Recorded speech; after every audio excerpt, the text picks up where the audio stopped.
देखिए हर खबर यहीं पर। सब्सक्राइब कीजिए TV9 भारतवर्ष।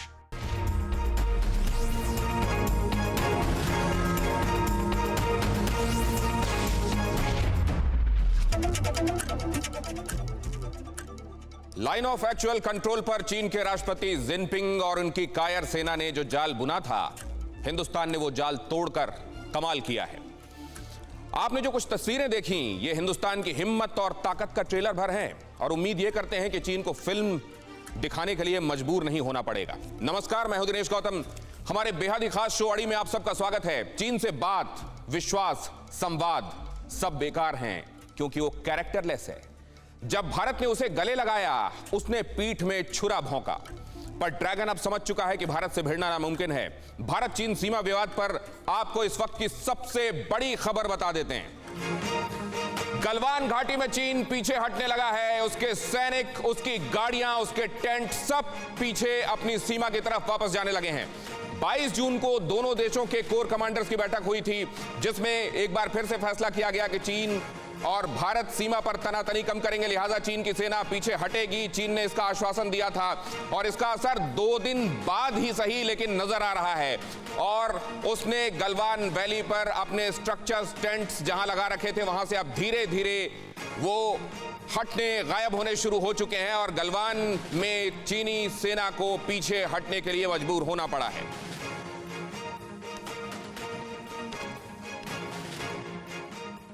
तो चीन लौट रहा है अपनी सीमाओं की तरफ, पर पूरी तरह से कब तक, यह बड़ा सवाल है। 22 जून की कोर कमांडर्स की मीटिंग से पहले गलवान वैली में भारत और चीन की क्या स्थिति थी, आज हम आपको ग्राफिक्स के जरिए, सैटेलाइट इमेजरी के जरिए समझाएंगे। आपको भारत और चीन के बनते बिगड़ते रिश्तों की एक वृहद क्रोनोलॉजी भी बताएंगे। लेकिन उससे पहले अपने मेहमानों से आपका परिचय करा देता हूं। हमारे साथ जुड़ रहे हैं हमारे खास मेहमान प्रेम शुक्ला, प्रवक्ता हैं भारतीय जनता पार्टी के, आलोक शर्मा, प्रवक्ता हैं कांग्रेस के। हमारे साथ lieutenant general KJ Singh, defence expert, इस चर्चा में शामिल हैं। लेफ्टिनेंट जनरल रामेश्वर भी हमारे साथ इस चर्चा में जुड़ रहे हैं। अनिल त्रिगुनायत, फॉर्मर डिप्लोमेट, भी हमारे साथ इस चर्चा का हिस्सा होंगे। बहुत स्वागत है आप सभी मेहमानों का। लेकिन इससे पहले कि मैं आपको मेहमानों की तरफ ले चलूं, उससे पहले जरा आपको यह समझाते हैं कि 22 जून तक चीन ने क्या किया है। 22 मई और 22 जून की ये मुख्तलिफ तस्वीरें मैं आपको दिखाता हूं, जिससे आपको यह समझ में आएगा कि फर्क कितना आया है। पहले ही यह बात हो चुकी थी कि दोनों ही तरफ लाइन ऑफ एक्चुअल कंट्रोल का जो परसेप्शन है, उसके बीच का जो हिस्सा है, जिसको आप बफर जोन कह लें या नो मैंस लैंड कह लें, उस जगह तक जो सेना बढ़ाई है वो वहां से हटेगी। और इस बात को अमल में लाना हिंदुस्तान की तरफ से शुरू किया जा चुका था, लेकिन चीन बाज नहीं आया। उसने कई बार दिखाया, कहा, लेकिन उसने किया नहीं। ये देखिए, ये 2 जगहें हैं जहां पर खास तौर से कंसंट्रेशन बना रहा, चीन की तरफ से फोर्टिफाई करने की कोशिश की गई। ये जो आपको इलाका दिखाई दे रहा है, ये है गलवान वैली का इलाका। और उससे नीचे की तरफ अगर आप आएंगे, मतलब टुवर्ड्स साउथ अगर आप आएंगे, दक्षिण की तरफ, तो ये है पेंगोंग लेक का इलाका। हालांकि उसने और कई जगहों पर भी ड्रामा करने की कोशिश की है। अगर आप सुदूर उत्तर में जाएंगे तो उसने डेप्सोंग, दौलत बेग ओल्डी के करीब, वहां पर टेंशन क्रिएट करने की कोशिश की है। और अगर एकदम नीचे दक्षिण की तरफ आप चले आएंगे तो उसने चुमार पर भी अपना हक जताने की कोशिश की है, लेकिन वहां से उसको सब जगहों से पीछे धकेला जा रहा है। अब गलवान वैली में क्या स्थिति रही है 1 महीने पहले और 1 महीने बाद, वो मैं आपको दिखाऊं। उसके पहले मैं आपको ले चलता हूं पेंगोंग त्सो झील। वो झील जिसकी चर्चा इस समय बहुत हो रही है, लेने में ये मुश्किल नाम है लेकिन अब लोगों की जुबान पर चढ़ने लगा है, पेंगोंग त्सो, और वहां की ये फिंगर्स। वो फिंगर्स जो आपको यहां पर दिखाई दे रही हैं लाल दायरे में, असल में ये वो फिंगर्स हैं, finger number 4 two finger number 8, जिसको लेकर विवाद रहा है। चीन और भारत दोनों ही जिसको अपना हिस्सा समझते रहे हैं, लेकिन यह तय हुआ था कि यहां पर कोई नहीं रहेगा और लेकिन दोनों ही तरफ से यहां पे पेट्रोलिंग होती रहेगी। लेकिन हाल के दिनों में चीन ने अपनी न सिर्फ आवाजाही यहां पर बढ़ा दी, बल्कि भारत की सेना को पेट्रोल करने से वो रोकने भी लगा। मैं आपको यह भी बता दूं कि पहले पेट्रोलिंग के दौरान जब दोनों सेनाएं आमने सामने आ जाती थी तो प्लेकार्ड्स दिखा के एक दूसरे को यह चेताने की, बताने की कोशिश की जाती थी कि आप गलत जगह पर आ गए हैं, आप दूसरी टेरिटरी में आ गए हैं और आपको यहां से वापस जाना चाहिए। लेकिन चीन ने पहले 1999 जब भारत करगिल युद्ध में व्यस्त था, तब उसने धीरे धीरे यहां पर फिंगर नंबर 4 से फिंगर नंबर 8 तक कच्ची सड़क बनाई, उसके बाद उसको ब्लैक टॉप किया। और देखिए अब ये स्ट्रैटेजिकली चीन के लिए कैसे महत्वपूर्ण है वो मैं आपको समझाता हूं। वो जो आपको सपोर्ट पोजीशंस दिखाई दे रही हैं, वहां से अगर आप आगे की तरफ बढ़ना शुरू करेंगे, ये देखिए आप यहां से अगर आप आगे की तरफ बढ़ना शुरू करेंगे तो यहां से ये फिंगर नंबर 8 से लेकर फिंगर नंबर 4 यहां पर आती है। और ये जो आपको रिज दिखाई दे रही है, क्लिफ दिखाई दे रही है, इसमें अगर आप ऊपर की तरफ जाएंगे तो जैसे ही आप ऊंचाई में जाते हैं, और ये जो पिंक टेंट्स आपको दिखाई दे रहे हैं, ये चाइनीज डिफेंस पोजीशन है। इसका मतलब ये है कि इन्होंने ऊंचाई का फायदा लेने की कोशिश की है। पैंगोंग त्सो की एज इट इज अगर आप ऊंचाई देखेंगे तो वो करीब करीब 14,000 फीट समुद्र तल से उसकी ऊंचाई है।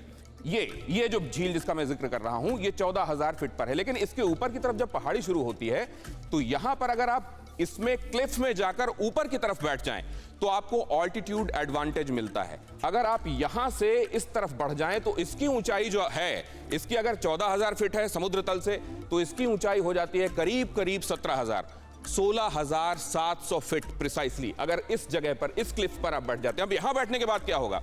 यहां बैठने के बाद आपकी विजिबिलिटी बढ़ जाएगी और आपकी स्ट्रेटेजिकली, क्योंकि आप ऊंचाई पर हैं और ऊंचाई से गिरने वाला एक छोटा सा पत्थर भी एक बड़ी चट्टान की तरह गुरुत्वाकर्षण की वजह से गिरता है। ऊपर अगर आप बैठे हुए हैं तो नीचे आप आसानी से देख सकते हैं। और इसलिए मिलिट्रीली ये समझा जाता है कि अगर आप ऊंचाई पर हैं तो आप बेहतर पोजीशन में हैं। करगिल में भी, क्योंकि कई जगह पर दुश्मन हमसे ऊंचाई पर बैठा हुआ था, इसलिए हमको उन हाइट्स को वापस लेने में खासी मशक्कत करनी पड़ी थी। हमारे जवानों को सुप्रीम सैक्रिफाइस तक करना पड़ा था। अब अगर आप इसमें वापस आए तो देखेंगे, मैं आपको वापस ले आया हूं। पैंगोंग त्सो की बात तो मैंने आपको बता दी कि वहां पर कैसे ऊपर जाकर विजिबिलिटी का फायदा लेने की कोशिश की गई है। और अब जो आप देख रहे हैं यह है 22 मई का गलवान।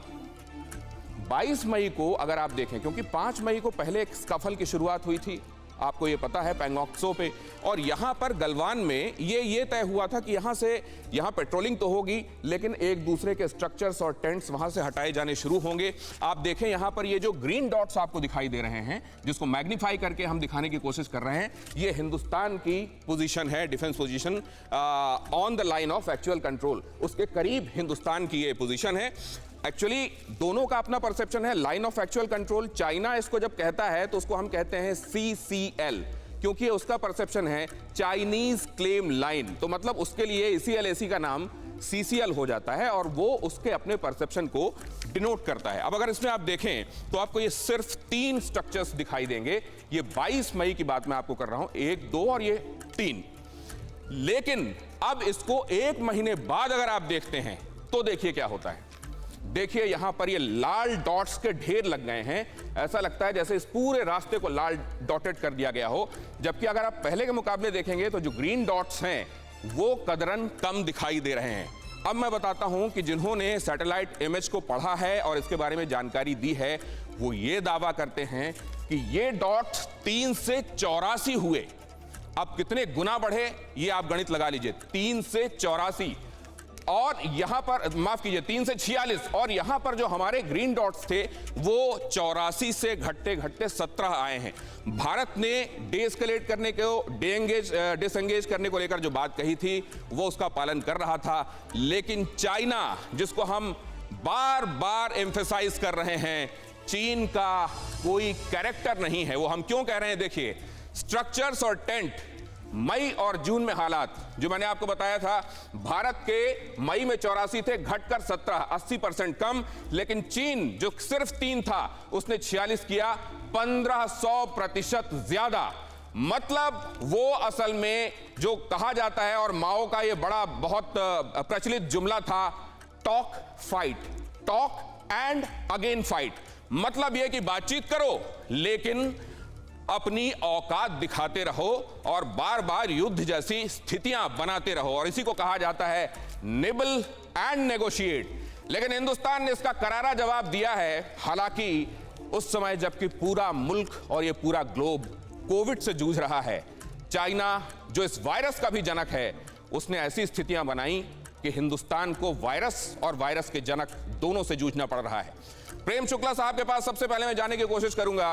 प्रेम शुक्ला साहब, मौजूदा हालात कैसे हैं और अब हिंदुस्तान ने एज अ कंट्री क्या सबक लिया है? यहां के बाद हमने क्या बातें गांठ बांध ली हैं? नहीं, हमने पहले से ही गांठ बांध रखी कि हम भारतीय सीमा में किसी प्रकार के अतिक्रमण को बर्दाश्त नहीं करेंगे, क्योंकि हम कोई चीन से चंदा नहीं लेते हैं। चीन से चंदा लेने वाली पार्टियों को तो लगता था कि जब वो अतिक्रमण करता था तो चेहरे पे खूबसूरत तिल दिखाई देता था, क्योंकि राजीव गांधी फाउंडेशन को वहां से चंदा आता था चीनी एम्बेसी से। हमको जो है भारत की संप्रभुता से रंच मात्र समझौता नहीं करना है। चीन को जहां पर वो था वहीं उसको वापस भेजना है।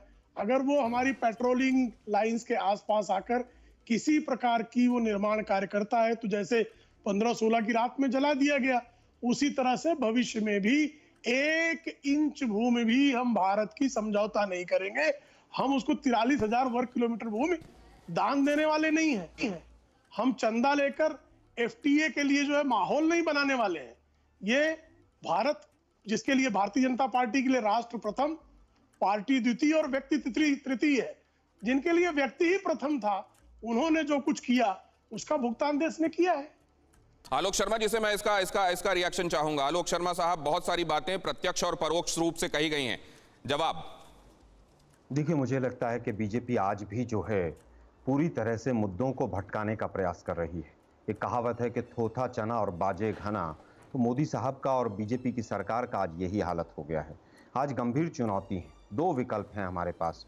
या तो आप शतुर्मुर्ख की तरह अपनी गर्दन को छुपा लीजिए कि हमारे साथ कुछ नहीं हुआ है, या आप देश को साथ लेकर, विपक्ष को साथ लेकर आप कहिए कि ऐसा ऐसा हुआ है और हम इसके लिए मुंहतोड़ जवाब देने को तैयार हैं। लेकिन मुझे लगता है बीजेपी इन दोनों ही रास्तों में से किसी को नहीं अपनाना चाहती है। वो तो क्लीन चिट देना चाहती है। मोदी साहब क्लीन चिट दे रहे हैं, वहाँ का मीडिया क्लीन चिट दे रहा है, चाइना और बीजेपी एक भाषा बोल रहे हैं। किसको कहाँ से चंदा आया, मेरे पास बहुत लंबी लिस्ट है, कौन कौन कब मिला 2007 से लेकर अभी तक। मैं उस चक्कर में नहीं पड़ना चाहता।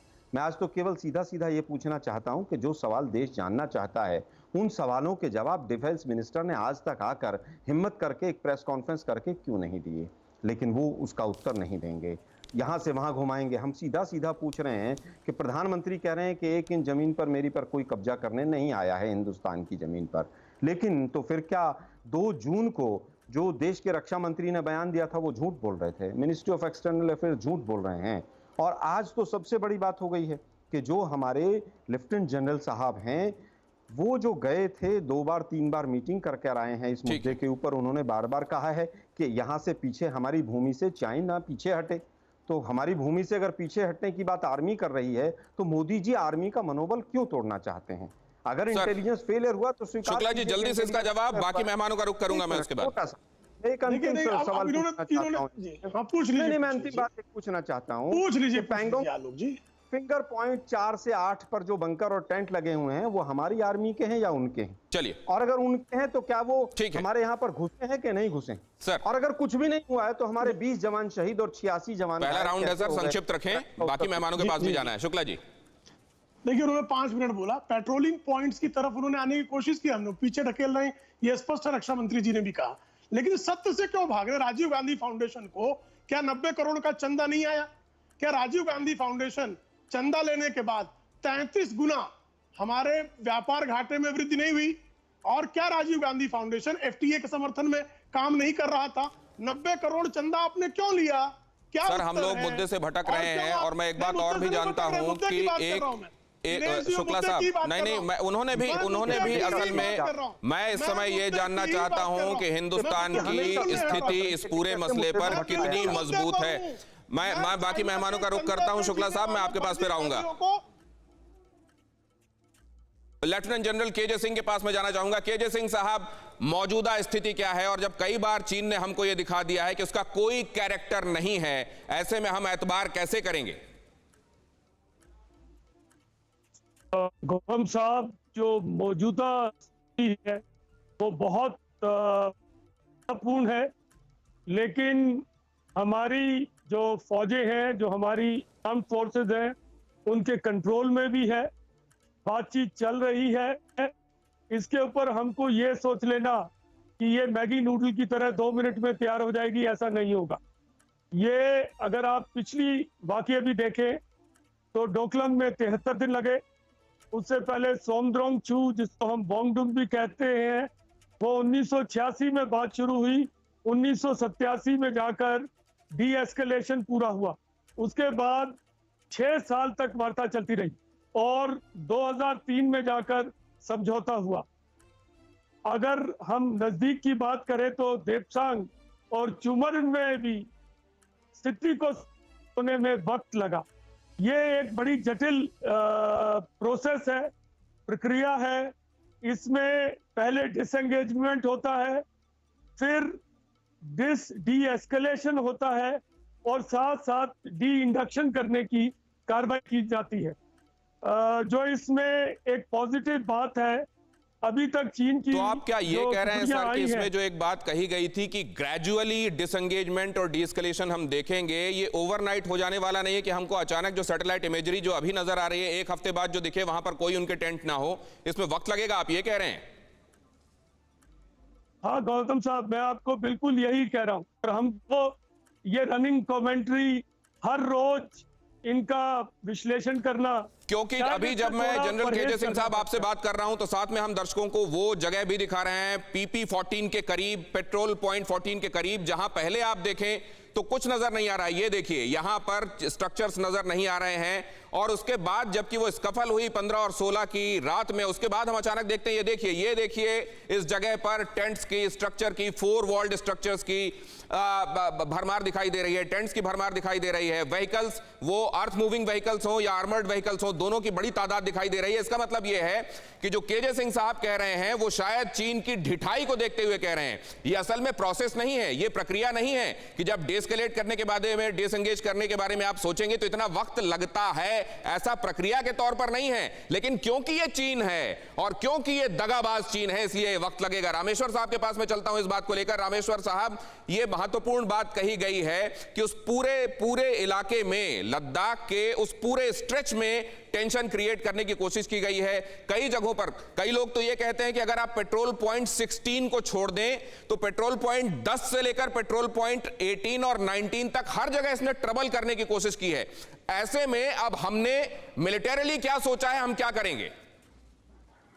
देखिए, सबसे बड़ी बात यह है कि जो हालात इस समय हमारे सामने हैं पिछले तकरीबन 1.5 महीने से, उसमें भाषा और विवाद में हमको बहुत नहीं पड़ना है, क्योंकि भाषा और विवाद जो है ये किसी भी देश में जब इस तरह की समस्या होती है तो रणनीति के ये हथियार हैं और खासकर चीन के साथ ये रणनीति का हथियार हम बहुत वर्षों से देखते आए हैं।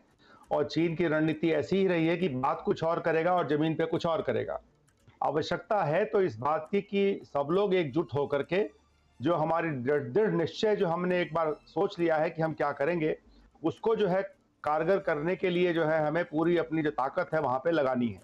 और उसके लिए जो सबसे बड़ी बात है वो ये है कि इस इलाके में क्योंकि कन्फ्यूजन इतना ज़्यादा इसलिए दिखाई दे रहा है कि जो चीन की और हमारी लाइन ऑफ एक्चुअल कंट्रोल है, दोनों के परसेप्शन में फ़र्क होने की वजह से बार बार जो है एक तरह से जब दोनों साइड आमने सामने होती हैं इस तरह के माहौल में तो उठा पटक जैसी सिचुएशन बनती रहती है। और आपको यहाँ पर रोककर एक बात और मैं समझना चाहता हूं सर, ये जो आलोक जी कह रहे थे अभी कि कई जगहों पर बातों से भ्रम की स्थिति बनी, क्या मैं इसको ऐसा समझूं कि बीच में, क्योंकि आपने कहा कि कोई डिफाइंड यहाँ पर लाइन ऑफ एक्चुअल कंट्रोल नहीं है, उनकी तरफ से चाइनीज क्लेम लाइन कहलाती है, हमारा अपना परसेप्शन है, क्या बीच का एक हिस्सा दोनों तरफ से समझदारी में बफर छोड़ा गया है नो मैंस लैंड के तौर पर? इस पर चीन ने आगे आकर एग्रेशन दिखाने की कोशिश की, हम इसको इस तरीके से समझें या ये समझें कि हिंदुस्तान के परसेप्शन का जो लाइन ऑफ एक्चुअल कंट्रोल है उसके भीतर की तरफ आकर ये एग्रेशन दिखाने की कोशिश हुई है?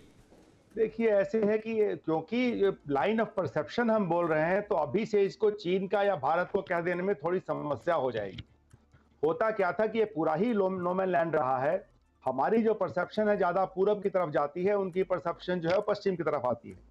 अभी जो है क्योंकि ये एरिया ऑक्युपाइड नहीं था, ये कोशिश की जा रही है चीन द्वारा कि वो, सर ये बहुत इंपॉर्टेंट बात आपने कही है और इसी को ईस्चुअरी कहा जा रहा है। चाइनीज जो असर्शन है वो इस बात को लेकर है, चीन इस बात को लेकर जोर दे रहा है कि ईस्चुअरी नहीं होना चाहिए। गलवान में भी वो यही कह रहा था कि टुवर्ड्स ईस्ट मत बढ़िए और ये चाहता है कि वेस्ट की तरफ धकेला जाए, पश्चिम की तरफ धकेला जाए हिंदुस्तान को, और हिंदुस्तान ये चाहता है कि आगे जितना पूरब की तरफ बढ़ते हुए उसको पीछे किया जा सकता है वो किया जा सके। लेकिन हमारे साथ त्रिगुनायत साहब जुड़े हुए हैं। त्रिगुनायत साहब, हिंदुस्तान और ये पूरा का पूरा ग्लोब चाइना के संदर्भ में अब क्या समझ बना रहा है? वो चीन जो ये कहता है टॉक एंड अगेन फाइट, जहां के राष्ट्राध्यक्ष ये कहते रहे हैं कि don't go by what we say, go by what we do, उसके बारे में क्या समझ बनाई जाएगी और कैसे टैकल किया जाएगा इस कंट्री के साथ आने वाले दिनों में? देखिए, आजकल अगर पूरी दुनिया में आप देखें तो सारी दुनिया में एक परसेप्शन चीन का जरूर बना है कि ये एक नॉन रिलायबल, इररिस्पॉन्सिबल पावर है, और भले ही ये दूसरे नंबर की बड़ी ताकत है जब हम यूएसए के बाद में, लेकिन चीन ने ना ही कोरोना के मामले में ना ही अपने नेबर्स के मामले में कोई रिस्पॉन्सिबल एटीट्यूड दिखाया है। अपनी डोमेस्टिक प्रॉब्लम्स को बनाने के लिए वो ज़रूर ये है कि दूसरे भारत के ख़िलाफ़ हो या ईस्ट एशिया में मलेशिया, ताइवान, फिलीपीन या दूसरे इंडोनेशिया, इन सब कंट्रीज़ के ख़िलाफ़ हो, तो एनक्रोचमेंट अपना वो पावर फ्लैक्सिंग कर रहा है।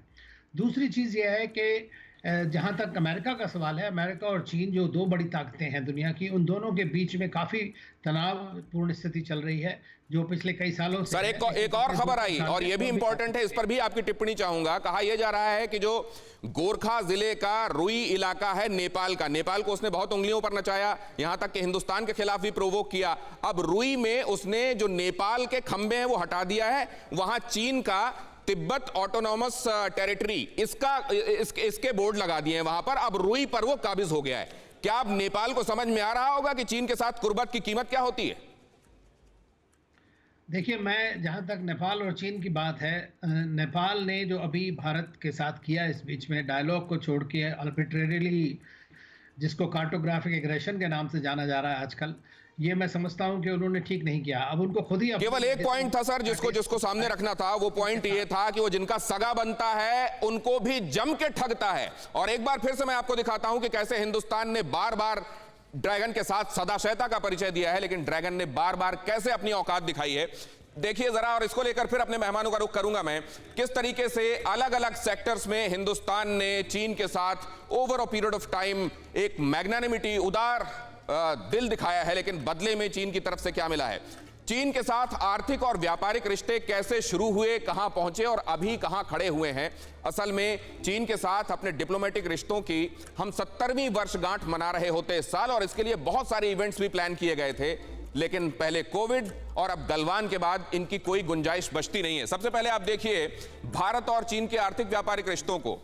बिजनेस चीनी कंपनियां कितने करती हैं भारत में, और भारतीय कंपनियां चीन में कितने का कारोबार करती रही हैं। साल 2000 तक ये 22.8 करोड़ रुपए, बहुत मीगर मनी, बहुत कम। ये 22.8 करोड़ रुपए कुछ नहीं, जाहिर है चीनी कंपनियां हिंदुस्तान में 1000 कंपनियां हैं, और कहा यह जाता है कि यहां पर 10 लाख लोगों को उन्होंने रोजगार भी दिया। मैं इसलिए भी आपको यह बता रहा हूं कि हिंदुस्तान की चीन पर निर्भरता कितनी है। जब हम ये कहते हैं कि बॉयकॉट चाइना, इसको भी जरा हम समझते चलें। और भारतीय कंपनी को अगर देखें तो चीन में 7.6 करोड़ का निवेश उसने किया है। बहुत ज्यादा स्टेक हिंदुस्तान का चाइना में नहीं, चाइना का हिंदुस्तान में ज्यादा है, लेकिन निर्भरता हिंदुस्तान की ज्यादा। और यहां पर देखें दोनों देशों के बीच में 2.7 अरब डॉलर का व्यापार, जीडीपी दुनिया की 20%, ये इसको डिनोट करता है। और इसको अगर आप पूरी पाई को अगर टोटलिटी में देखेंगे तो आप ये समझेंगे कि गुजरते दिनों के साथ चीन के साथ व्यापार और चीन की कंपनियों का हिंदुस्तान में कारोबार ये बढ़ा है। भारत चीन के बीच आर्थिक व्यापारिक रिश्तों की ये दूसरी स्लाइड आप देख रहे हैं। 20 साल में दोनों देशों के बीच में 32 गुना व्यापार बढ़ा है। 2019 में दोनों देशों में 7 लाख करोड़ का बिजनेस हुआ है। कहां से कहां पहुंचा है ये मामला आप देखें, 7 करोड़ के आसपास से और फिर कहां। और भारतीय बाजार में चीन का 60.8 करोड़ रुपए का निवेश। अब इसमें अगर आप देखें तो भारत और चीन के बीच में टूरिज्म रिलेशन कैसा है वो भी देख लीजिए। विमानों की आवाजाही, इसमें भी आपको नजर आ जाएगा कि कौन कितना बड़ा इसमें हिस्सा रखता है। चीन से जो एक हफ्ते के भीतर भारत आने वाली फ्लाइट्स हैं वो 94 हैं, और उस हिसाब से अगर आप देखें तो भारत से चीन जाने वाली जो फ्लाइट्स हैं वो एक हफ्ते में 40 हैं। लोगों की आवाजाही के हिसाब से देखें तो पहले 2019 में भारत से चीन गए लोग 8 लाख और चीन से भारत आए लोग 2 लाख। इसके बाद इस पूरी पिक्चर को मुकम्मल तरीके से समझने के लिए ये एक और ग्राफिक्स है जिसको आप देख रहे हैं। भारत चीन के बीच शैक्षणिक रिश्ते। शैक्षणिक रिश्ते अभी तक कहां तक बढ़े हैं, यहां तक कि हिंदुस्तान में तो कई जगह इंस्टीट्यूशंस में मैंडरिन सिखाने के लिए बाकायदे क्लासेस होती हैं। चीनी भाषा 20 भारतीय यूनिवर्सिटीज में पढ़ाई जाती है। छात्र भारत के चीन में 20,000 हैं, लेकिन चीन के भारत में महज 2,000 हैं। इंस्टीट्यूट्स चीन, इसको मैं इसलिए कह रहा हूं, इन आंकड़ों में जरा ये देखिएगा कि कौन किस पर कितना निर्भर है और किसको कहां से कितना फायदा हो रहा है। 20 यूनिवर्सिटीज में वहां की लैंग्वेज यहां पढ़ाई जा रही है, वहां कितनों में संस्कृत पढ़ाई जा रही है, हिंदी पढ़ाई जा रही है, वो दो देखना होगा। छात्र भारत के चीन में 20,000 पढ़ रहे हैं, लेकिन चीन के यहां पर सिर्फ 2,000 पढ़ रहे हैं। इंस्टीट्यूट्स चीन ने भारत में कितने बनाए हैं? कल्चरल लुबान इंस्टीट्यूट 2, कन्फ्यूशियस वहां का जो मशहूर विचारक है कन्फ्यूशियस 2, और चाइनीज लैंग्वेज इंस्टीट्यूट 3। अगली स्लाइड प्लीज जल्दी से।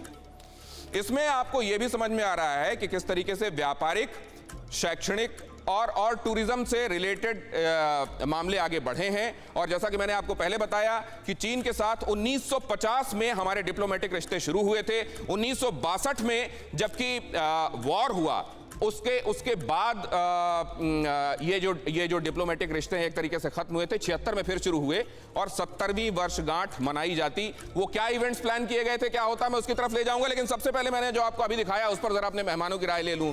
निर्भरता के हिसाब से भी हमने ये देखा प्रेम शुक्ला साहब कि ये ताना बाना बहुत फैल गया है और इसको उखाड़ने के संदर्भ में अगर हम सोच रहे हैं तो इसमें बहुत वक्त लगने वाला है।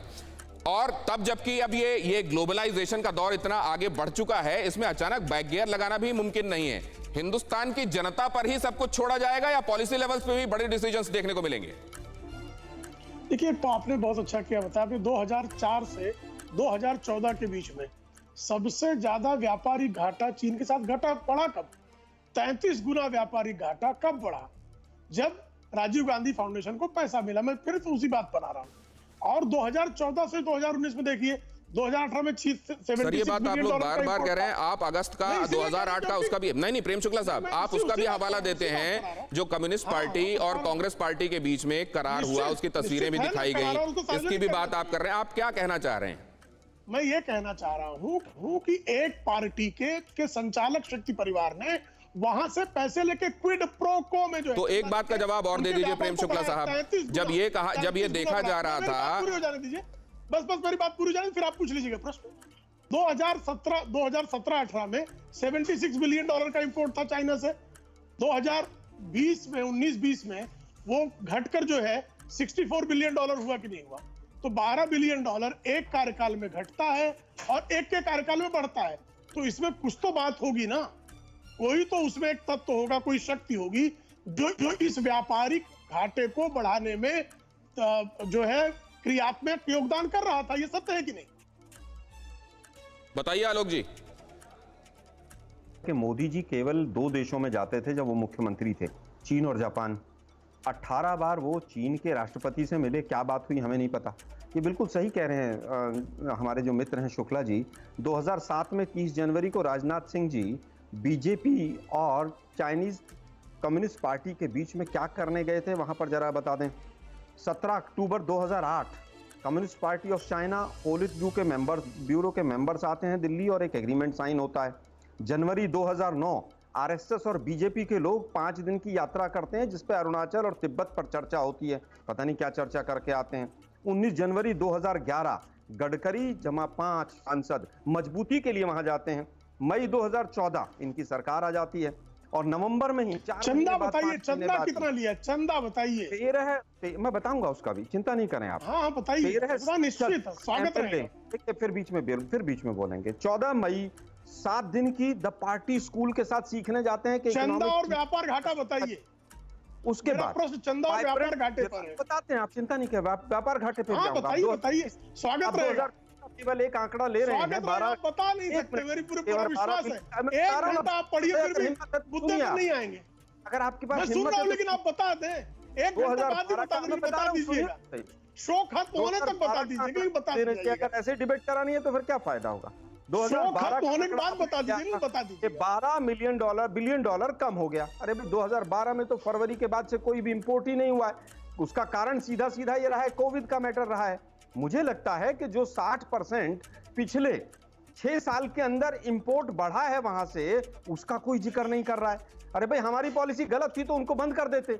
मोदी जी प्राइम मिनिस्टर बने और अक्टूबर के महीने में, अक्टूबर 2014 में 2017 में सबसे ज्यादा निवेश हुआ है चीन का यहां, और गुजरात में सबसे ज्यादा निवेश हुआ है। इस बात को भी हाईलाइट किया जा रहा है। प्रेम शुक्ला साहब, एक मिनट, नहीं, निवेश अपराध है और व्यापार घाटा बढ़ाना पुण्य है, ऐसा आप कहना चाह रहे हैं?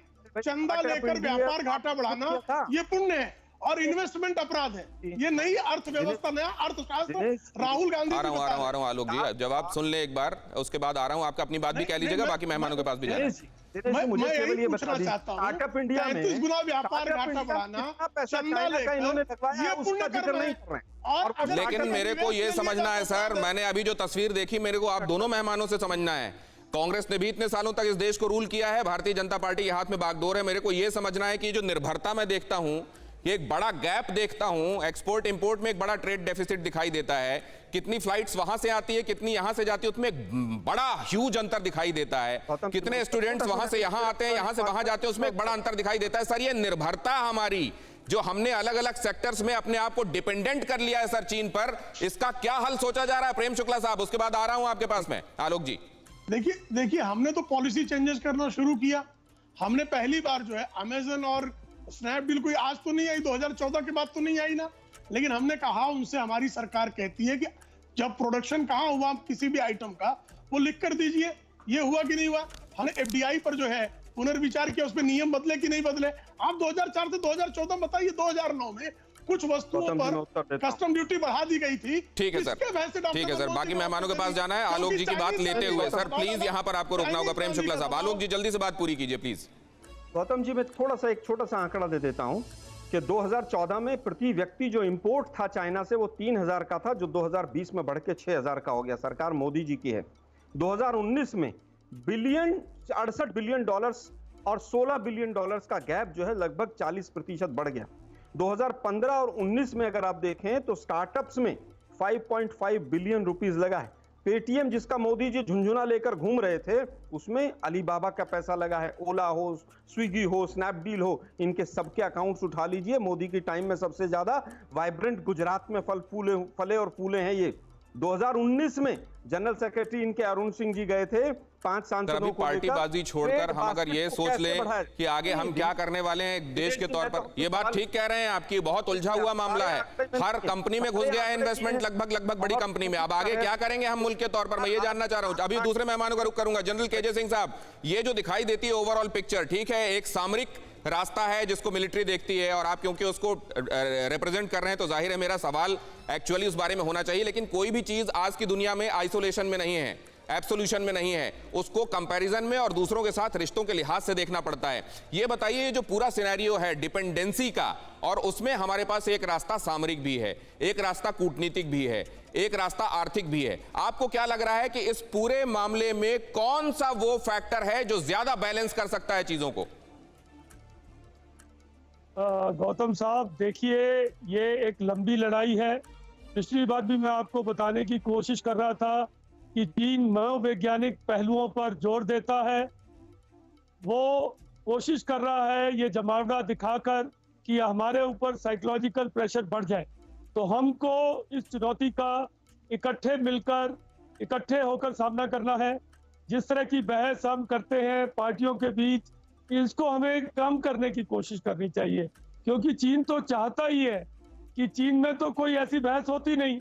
हमारे अंदर ये आंतरिक कलह फलती और फूलती रहे और चीन इसका फायदा उठाता रहे। जो सर, हमें ये लड़ाई है, ये बड़ा फाइन लाइन ऑफ डिमार्केशन है सर। आप जो बात कह रहे हैं कि ये साइकोलॉजिकल वॉरफेयर है, जो जितना एक रहेगा वो उतना जीतेगा और उसका उतना डोमिनेशन बढ़ेगा, जो जितना बिखरा हुआ दिखाई देगा वो उतना कमजोर होगा। लेकिन सर, इसी को तो फिर डेमोक्रेसी भी कहा जाता है कि जहां जितने स्वर हों सबको आपको अकोमोडेट किया जाए, वही डेमोक्रेसी है। चाइना डेमोक्रेसी तो है नहीं सर। गौतम साहब, मैं आपकी बात मानता हूँ, हर चीज का कोई वक्त होता है। ये वक्त नहीं है इतनी इस तरह की चीज में उलझ जाने का। इसी पर जरा रामेश्वर जी से भी टिप्पणी ले लूं। रामेश्वर साहब, क्या ये एक बहुत बड़ा पहलू है और हमको ध्यान रखना चाहिए इस देश के नागरिक के तौर पर भी, इस देश की पार्टी और पॉलिटिकल फिगर के तौर पर भी, कि किस वक्त हमको कम से कम सतह पर कोई मतभिन्नता नहीं दिखानी है? रामेश्वर जी। बिल्कुल सही बात है। देखिए, इस समय आपने बार जो है आप बैलेंस बनाने की बात कहते आए हैं। बैलेंस का सवाल ये है कि अभी का जो मामला चल रहा है उसका जो बैलेंस या उसका जो वजन है वो ज्यादा जियो स्ट्रेटेजिक, जियो पॉलिटिकल और पॉलिटिको मिलिट्री को लेकर के है, और उन समस्याओं या उन बैलेंस को या उस चीज को देखते हुए हमें ये देखना है कि जो इकोनॉमी की बात इससे पहले चल रही थी उसको फिलहाल एक तरफ रख दीजिए आप, और इस समय का जो मामला जो जियो स्ट्रेटेजिक और जियो पॉलिटिक्स को लेकर चल रहा है इसको उस तरफ ध्यान दे करके सबसे बड़ी बात यह है कि चीन जो है इस समय जो उसने ये अपना एक रूप दिखाया है वो उसकी एक स्ट्रेटजी का हिस्सा है, ये उसकी रणनीति का हिस्सा है। इस बात को बार बार रेखांकित किया जा रहा है। रामेश्वर साहब, मैं आपको यहाँ रोकते हुए त्रिगुणायत साहब के पास जाऊंगा। त्रिगुणायत साहब, एक बात मैं और समझना चाह रहा हूं कि जब हम डिप्लोमेटिकली चीजों को टैकल कर रहे होते हैं तब भी कितना मैटर करता है कि हमारे देश में किस तरीके के स्वर उठ रहे हैं। देखिए, ये बहुत इम्पोर्टेंट है कि जो ये बात सबने पहले कही, जो मेरे जनरल साहब दोनों लोगों ने बोला है कि कम से कम जो डिसोनेंस है वो कम से कम होना चाहिए ताकि ये ना लगे कि पूरे देश में एक बटाव की स्थिति है। लेकिन मैं समझता हूँ कि पॉपुलर लेवल पे, ये पॉलिटिशियंस को छोड़ दीजिए आप, पॉलिटिकल लेवल, पर्सनल लेवल पे हर एक आदमी इस वक्त जो है चीन की जो तो अगर पूरे देश के सेंटीमेंट के हिसाब से देखें तो ये असल में त्रिगुणायत साहब जो कह रहे हैं कि हर कोई चीन के खिलाफ मन बना चुका है। अब आप ये देखिए कि ये कैसे, क्यों ये मन क्यों बना है, कैसे इस चीन के खिलाफ वाली सीमेंट पर बार बार चीन ने खुद पानी डाला है। देखिए, कैरेक्टर लेस चीन की क्रोनोलॉजी हम आपको समझाने की कोशिश कर रहे हैं कि किस तरीके से चीन ने खुद ही अपने खिलाफ ये नजरिया बनाया है एक मुल्क का, हिंदुस्तान का, और अब तो पूरा का पूरा विश्व कह रहा है कि ये धोखेबाज है। अमेरिका तो बार बार कह रहा है। देखिए कैरेक्टर लेस चीन की क्रोनोलॉजी। भारत चीन में डिप्लोमेटिक बातचीत की शुरुआत हुई 1950 में, और पहला गैर साम्यवादी देश था हिंदुस्तान, पहला गैर साम्यवादी देश जिसने चीन को कूटनीतिक रिश्तों के लिहाज से रिकॉग्निशन दी, पहला गैर साम्यवादी देश जिसने चीन से बातचीत की शुरुआत की। और ये वक्त है 1950 का। यहां पे आप टाइम देखते रहिए, सन दिखा रहे हैं हम आपको। अब 1955 की बात करते हैं। इंडोनेशिया में एशियन अफ्रीकन कॉन्फ्रेंस हुई। भारत और चीन समेत 29 देशों के लोग कॉन्फ्रेंस में शामिल हुए। अगली स्लाइड जल्दी से प्लीज। सीमा विवाद के कारण भारत चीन में, 1962 की बात कर रहे हैं हम, सीमा विवाद के कारण भारत चीन में युद्ध हुआ। 1 महीने की जंग में भारत में घुस गया चीन, अक्साई चीन कब्जा कर लिया, भारत में अवैध कब्जा किया गया, डिप्लोमेटिक संबंध यहां से खत्म होते हैं। फिर संबंधों की बहाली होती है क्योंकि हिंदुस्तान ने हमेशा सदाशयता में यकीन किया। 1976 में भारत चीन के बीच में दोबारा द्विपक्षीय संबंधों की शुरुआत हुई। दोनों देशों ने अपने राजदूत भेजे, लेकिन उसके बाद चीन ने फिर से दिखाया कि चीन क्या है। अब देखिए आगे 1988 बीच में एक वक्फा फिर आया, जबकि फिर से नीचे जाने लगे रिश्ते, वो भी चीन की दगाबाजी के कारण। लेकिन फिर प्रधानमंत्री राजीव गांधी सामने आए। इंदिरा गांधी के समय एक लल दिखाई दिया, उनको बिल्कुल भरोसा नहीं था क्योंकि वो नेहरू के समय देख चुकी थी कि क्या हुआ है, लिहाजा वो बिल्कुल यकीन नहीं करती थी। लेकिन फिर से एक बार राजीव गांधी आए, उन्होंने मैग्नेनिमिटी दिखाई। तत्कालीन प्रधानमंत्री राजीव गांधी चीन गए और सीमा विवाद को से बातचीत के जरिए समाधान को लेकर उन्होंने वहां पर बातचीत की। उसके बाद राष्ट्रपति वेंकटरमन चीन गए और LAC पर शांति को लेकर 1992 की बात है ये, वहां बातचीत हुई। और इसी के बाद तब के प्रधानमंत्री नरसिम्हा राव 1993 में चीन गए थे और ली पेंग के साथ उनकी बातचीत हुई थी और जिसमें पीस एंड ट्रैंक्विलिटी को लेकर समझ बनी थी। 1996 में चीनी राष्ट्रपति का भारत दौरा हुआ और यहां पर आकर तब के प्रधानमंत्री देवेगौड़ा के साथ मुलाकात में उस मामले को जो 1993 में शुरू हुआ था उसको कुछ और विस्तार दिया गया। द्विपक्षीय संबंधों की शुरुआत के बाद पहले चीनी राष्ट्रपति का ये भारत दौरा था। और उसके बाद कूटनीतिक रिश्तों के 50 साल पूरे हुए सन 2000 में, क्योंकि 1950 में शुरू हुआ तो 2000 में इसके 50 साल पूरे हुए। और कूटनीतिक रिश्तों के 50 साल पूरे होने के मौके पर भारतीय राष्ट्रपति KR नारायण चीन गए। बीजिंग में भारतीय राष्ट्रपति का बहुत भव्य तरीके से स्वागत भी किया गया। और उसके बाद 2008 में 21वीं सदी के लिए दोनों देशों का साझा विजन एक जारी किया गया, क्योंकि दोनों ही उभरती हुई महाशक्तियां थीं और दोनों ही एक कॉन्टिनेंट से थीं, लिहाजा इनका एक साझा विजन डॉक्यूमेंट जारी किया गया। और 2010 में कूटनीतिक रिश्तों के 60 साल पूरे हुए, कई साझा कार्यक्रम एक बार फिर से आयोजित किए गए।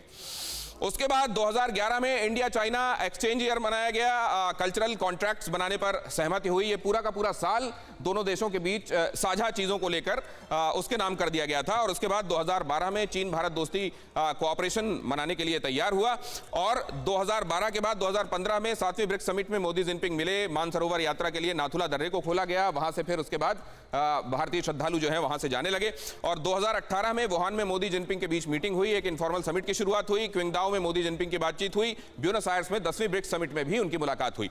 इसी मुलाकात का बार-बार मुलाकातों का जिक्र भी अभी आलोक जी कर रहे थे। और 2019 में मोदी जिनपिंग के बीच दूसरी इनफॉर्मल समिट हुई, तमिलनाडु के महाबलीपुरम में दोनों मिले और वो तस्वीरें हम सबके जहन में है जहां दोनों कॉर्डियली आपस में बैठे हुए नारियल पानी पीते हुए दिखाई दे रहे हैं। लेकिन अब 2020 में 70 साल मनाए जाने वाले थे दोनों देशों के बीच कूटनीतिक रिश्तों के, तब तक चीन ने खुद ही इस रिश्ते पर एक बार फिर से तेजाब उड़ेल दिया। अब यह मामला क्या इसी तरीके से लुका छिपी का, भरोसा गैर भरोसे का आगे चलता जाएगा? प्रेम शुक्ला साहब, बहुत कम वक्त बचा है, एक संक्षिप्त टिप्पणी आपसे मैं ये चाहूंगा कि क्या चीन का कैरेक्टर यही है, कोई भी पार्टी हिंदुस्तान में रूल करे, कुछ भी वक्त हो, असल में ये ऐसा है, चीन का जैसे सामान है वैसे ही चीन का कैरेक्टर है, ये कैरेक्टरलेस चीन है, ये कब क्या करेगा कुछ पता नहीं है, ऐसे ही चलेगा?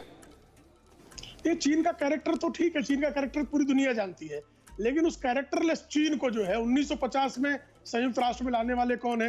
1962 की लड़ाई हारने के बाद भी यूएनएससी उसको सपोर्ट करने वाले लोग कौन है? 1976 में किसकी सरकार थी, क्यों शुरू किया फिर डिप्लोमेसी? 1988 में जब आपकी सीमा में आके बैठा हुआ था तब आप क्यों चले गए? तो सर हम यही समझते रहे ना एक मुल्क के तौर पर कि हमसे बड़ी कंट्री है। और आज भी दिनेश जी, आज भी चाइनीज प्रोडक्ट्स के अगेंस्ट कांग्रेस की तरफ से एक बयान क्यों नहीं है? तो मोदी जी के खिलाफ रोज बयान होता है, दीजिए, लोकतंत्र में जायज है, लेकिन चीन के खिलाफ एक शब्द भी कांग्रेस के मुंह से क्यों नहीं फूटता है? चलिए, कांग्रेस के मुंह से क्यों नहीं फूटता है आलोक शर्मा जी? कांग्रेस के मुंह से क्यों नहीं फूटता है और क्या ये ऐसे ही चलेगा? चीन की वजह से चलेगा या हमारी पॉलिटिकल विल, हमारी पॉलिटिकल पार्टीज का कैरेक्टर ये है? देखिए, जो प्रधानमंत्री 18 बार मिला हो और वो सवाल उठाए 1950 के ऊपर तो बड़ा हास्यास्पद लगता है। मैंने सवाल जो पूछे थे उनका एक का जवाब नहीं मिला, पूरी डिबेट जीरो करके बीजेपी के प्रवक्ता महोदय ने साइड में रख दी। हम पूछ रहे हैं जहां झड़प हुई है वो हिस्सा चाइना के कब्जे में या हमारे कब्जे में है? क्या हमारे सैनिक अपने हिस्से में मारे गए हैं या वो चाइनीज एरिया में चले गए थे वहां मारे गए हैं? उसका कोई जवाब नहीं है। जहां तक बात आती है, पहली बार हुआ है कि आर्मी और पीएमओ, प्रधानमंत्री और आर्मी आमने सामने खड़े हैं। लेफ्टिनेंट जनरल हरिंदर सिंह ने चाइना को कड़े शब्दों में कहा कि हमारी जमीन खाली करो, लेकिन प्रधानमंत्री कह रहे हैं कि हमारी जमीन पर किसी ने 1 इंच भी ना कोई आया है ना कोई गया है, और वो पता नहीं कौन सी स्टेटमेंट थी। जहां तक बात यह है कि डोकलाम में भी चाइना ने यही किया था, लेकिन चाइना तो छोड़िए भाई, पाकिस्तान पिछले कोविड जब से शुरू हुआ है हमारे 32 जवान शहीद हो गए, उसका कोई जिक्र नहीं कर रहा है। ये केवल लाल आंख जो हैं बीजेपी वाले लोग कांग्रेस को दिखा सकते हैं। लाल आंख केवल कांग्रेस के लिए है। ये आलोक जी का इंटरप्रिटेशन है और उन्होंने ये भी कहा कि मेरे किसी सवाल का जवाब नहीं मिला, लेकिन आलोक जी को एक सवाल का जवाब जरूर मिल गया होगा जिसमें ये कहा गया कि एक स्वर दिखाई देना चाहिए कम से कम देश काल परिस्थिति के हिसाब से, और ये भी कहा गया कि क्योंकि वहां परसेप्शन का मैटर है इसलिए ये कह देना कि किसी की जमीन पर कोई घुस गया ये सीधा स्टेटमेंट नहीं होगा। लेकिन मैं केजे सिंह साहब के पास एक बार फिर चलूंगा। केजे सिंह साहब, ये जो हमने क्रोनोलॉजी दिखाई इसमें बार बार हमको देखने को मिला कि किस तरीके से चीन ने हमको धोखा दिया है।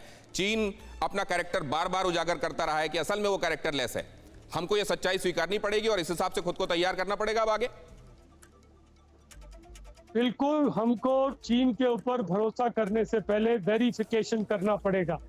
और जैसे हमने PP-14 के इलाके में गए थे, उससे पहले हमको ड्रोन या अनआर्म्ड एरियल व्हीकल का इस्तेमाल करके उसका वेरिफिकेशन करना पड़ेगा, क्योंकि हमारी सभी सरकारों ने, मैं तो किसी को दोष नहीं देता, सभी ने ये कोशिश की है कि चीन से संबंध सामान्य तो आपने एक बार फिर वो अहम बात कही है जो रोनाल्ड रीगन ने कही थी केजे सिंह साहब कि ट्रस्ट करो लेकिन वेरीफाई करते रहो। यहाँ छाछ फूकना नहीं है, छाछ को तो अब लगता है चिलर में डाल देना चाहिए। लेकिन रामेश्वर जी के पास मैं एक बार फिर से चलूंगा। रामेश्वर साहब, ये अब हिंदुस्तान का नजरिया और रवैया क्या होना चाहिए? देखिए, बगैर ट्रस्ट के आखिर कैसे चलेगा डिप्लोमेसी में दो तरफ का रिश्ता? देखिए, बड़ी सीधी सी बात है, जहां तक देशों के इंटरेस्ट की बात है, कोई किसी को ट्रस्ट नहीं कर सकता, क्योंकि जो इंटरेस्ट हैं वो ऊपर नीचे होते रहते हैं। जैसा कि कहा भी जाता है कि there are no permanent friends और enemies in relationship of nations, only permanent interest. तो उसको देखते हुए हमें अपनी ताकत को बरकरार रखना है, अपनी दृढ़ता को बरकरार रखना है, अपनी ये आपने बड़ी इंपॉर्टेंट बात कही sir. There are no permanent friends and foes. जब इस तरह के मसले होते हैं, ये त्रिगुणायत साहब, क्या ये हमको समझ लेना चाहिए कि हम किसी को ये ना समझें कि तो हमेशा के लिए हमारा दोस्त हो गया है, हमारा दुश्मन है, हम अपना इंटरेस्ट देखें और उस हिसाब से चीजों को डिक्टेट करें। लेकिन फिर क्या ये चीन जैसी बात नहीं होगी जिसको पूरा वर्ल्ड रिकॉग्नाइज कर रहा है कि ये किस तरीके से स्वार्थी और धोखेबाज मुल्क है? देश का जो इंटरेस्ट है वो सर्वोपरि होता है, और ये फॉरेन पॉलिसी की पहली एक चीज़ है, और यही foreign policy, military industrial complex है, ये इकोनॉमी कहिए, सबका एक ही होता है। चीन जहाँ तक सवाल है, ये एक दूसरा मुल्क है जो चाहता है कि भारत सिर्फ साउथ एशिया में ही बट के रह जाए, आगे ना बढ़ पाए, और जबकि भारत की इच्छाएं हैं कि किसी तरह से हम ग्लोबल स्टेज पे और बड़ा रोल अदा करें, ये चीन के साथ है। तो इसलिए चीन पे आप ट्रस्ट नहीं कर सकते हैं। मैं समझता हूं कि पुरानी कहावत है, साम दाम दंड भेद, ये चारों चीज़ों के साथ मिलकर के हमें चीन के साथ में आगे बढ़ना चाहिए। ये आप विषय तो कर नहीं सकते, सबसे बड़ा हमारे एरिया तो का। अब प्रेम और भरोसे की तो कोई बात बचती नहीं है, और जो हम बात करते थे कि हमारी साझा संस्कृति में बहुत सारे तार एक दूसरे से जुड़े हुए हैं, अब सब उस बात को समझ लेना चाहिए कि उसकी हकीकत क्या है। आप सभी मेहमानों का बहुत धन्यवाद मेरे साथ चर्चा में जुड़ने के लिए, और कई बार ना चाहते हुए भी रोकना पड़ता है, फॉर्मेट को देखते हुए, इस कार्यक्रम की रूपरेखा को देखते हुए और समय की सीमित उपलब्धता को देखते हुए। उसके लिए मैं आप सब मेहमानों से माफी भी चाहूंगा। अड़ी में आज के लिए इतना ही, लेकिन ये चीन ने एक बार फिर से दिखाया है कि प्रेम का धागा उसने किस तरीके से चटका के तोड़ा है, और अब ये जुड़ सकता है, लेकिन गांठें हिंदुस्तान को हमेशा याद रहेंगी। अड़ी क्योंकि हमें है देश की पड़ी।